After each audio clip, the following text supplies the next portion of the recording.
Monsieur le Premier ministre, alors que la Cour internationale de justice a ordonné à Israël de cesser son offensive sur Rafah, une cinquantaine de personnes sont mortes calcinées dans un camp de réfugiés bombardé.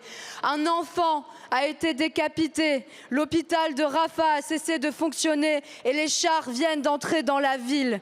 Cela va faire 8 mois que le monde regarde 2 millions de personnes vivre en enfer.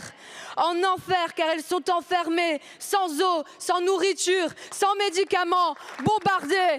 Les victimes de cet abattoir à ciel ouvert se filment en temps réel. Hunger Games n'est plus seulement un divertissement, c'est la réalité dans le téléphone de nos adolescents. Bientôt 8 mois et vous n'avez pris aucune sanction contre les assassins.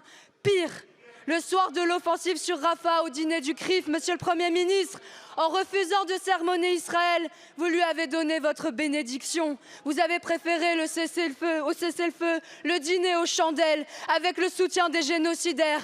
La porte-parole du gouvernement se prenait en selfie avec un des influenceurs de l'armée israélienne, perdant son dernier Instagram de dignité, alors que la Norvège, l'Espagne, l'Irlande reconnaissent aujourd'hui l'État palestinien. Vous osez placer la France dans le camp des complices. J'ai mal à ma France, me disent beaucoup de nos concitoyens. Moi aussi, j'ai mal à ma France, patrie des droits de l'homme, devenue patrie du droit du plus fort. J'ai mal à la France des Lumières qui permet qu'on transforme des gens en torches humaines au nom de la lutte contre l'obscurantisme.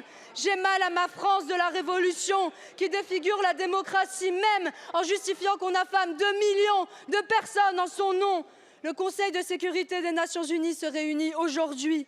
La France doit annoncer la suspension des échanges économiques avec Israël et demander l'intervention immédiate des casques bleus.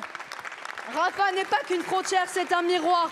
Si vous ne le faites pas, ma question, Monsieur le Premier ministre, c'est comment vous pourrez vous regarder dans une glace?